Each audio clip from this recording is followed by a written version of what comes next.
पेशावर में university road ते CTD थाने ते रखियल पुराणो बारूदी मवाद फाटण के नतीजे में एक अहलकार शहीद, ब जख्मी। पुलिस मूजिब सीटीडी थाने ते हमले जूं शाहिदियूं न मिलियूं आहिनि। धमाके खां पोइ इलाइक़ो सील कयो वियो। धमाके सां इमारत जो एक हिस्सो किरी पियो। धमाको पुलिस स्टेशन जे बारूदी मवाद जे कमरे में मौजूद पुराणो मवाद फाटण सबब थियो। समूरनि जवाबदारनि खे लॉकअप में महफूज़ तौर कढियो वियो। शुरुआती जांच मुताबिक़ हीउ वाक़ियो दहशतगर्दी जो न लॻी रहियो आहे। जांच खां पोइ कुझु चई सघिजे थो।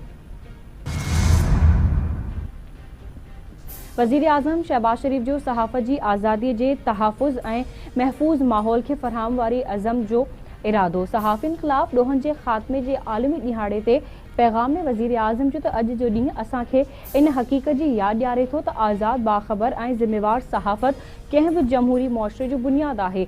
सहाफ़ी हक़ीक़तुनि ताईं अवाम जी पहुच के मुमकिन बणाए थो ऐं सचाई जा अलमबरदार हूंदा आहिनि।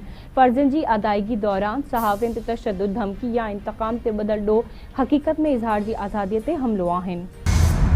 पीपी चेयरमैन बिलावल भुट्टो ज़रदारी जो सहाफ़ियुनि ख़िलाफ़ ॾोहनि जी रोकथाम जे आलमी ॾिहाड़े ते पैगाम, सचाई ऐं जमहूरियत ख़ातिर पंहिंजनि हयातियुनि खे ख़तरे में विझंदड़ सहाफ़ियुनि खे ख़िराज तहसीन पेश। संदसि चवणु आहे त सहाफ़ियुनि ते तशद्दुद, धमकियूं या इंसाफ़ खां महरूम करे ख़ामोश करणु सिर्फ़ माण्हुनि ते न पर जमहूरियत ते हमलो आहे। वालारियल कश्मीर ऐं ग़ज़ा में ज़ालिमनि हथां सहाफ़ियुनि ते ज़ुल्मनि जी मज़म्मत करियूं था। क़ाइदे अवाम ऐं शहीद बेनज़ीर भुट्टो जी जमहूरी मंशूर जी रोशनी में पीपल्स पार्टी आज़ादी सहाफ़त में यकीन रखे थी।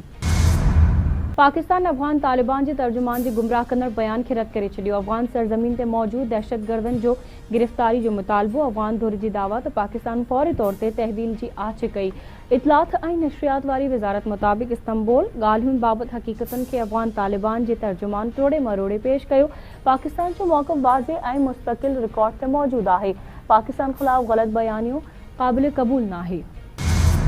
अफ़गान तालिबान जे कूड़नि बयाननि सां हक़ीक़तूं न बदिलजंदियूं। दहशतगर्दी ख़िलाफ़ क़दम जारी रहंदा।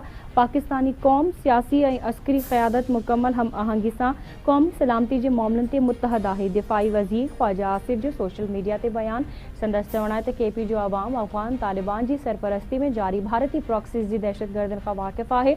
इन हवाले सां को भाव न आहे। अफ़गान तालिबान जे अणचूंडियल हुकूमत अंदरूनी तौर दड़ाबंदी जो शिकार आहे, जिथे औरतुनि, ॿारनि ऐं अक़लियतुनि ते ॾाढ जारी आहे। 4 साल गुज़रण बावजूद अफ़गान तालिबान आलमी बिरादरी सां कयल वाइदा पूरा करण में नाकाम रहिया। नए देरे भरिसां जेहा ॾिहाणी खूनी तकरार, ॿीहर कर खयों। ॻोठ मुबारक जेहो में तकरार तां हिकु फ़ौजी जवान मारिजी वियो, हिकु ज़ख़्मी। गोलियूं लॻण सबबि मुबारक जेहो वासी फ़ौजी जवान शहज़ादो जेहो मारिजी वियो। साणुसि गॾु घुमण आयल फ़ौजी जवान ख़ैरपुर वासी मक़सूद मंगड़े जो ज़ख़्मी थी पियो। ज़ख़्मनि जी तिबी इमदाद ॾियण बाद लाड़काणे मुंतक़िल कयो वियो।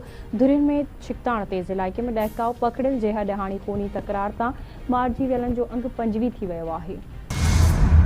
ठुल्ह भरिसां जोंगल मोड़ वासी नौजवान पुरस्रार नमूने गुम। गुज़िरियल राति ठुल्ह खां शिकारपुर वेंदे कामरान नूनारी कार समेत गुम थी वियो।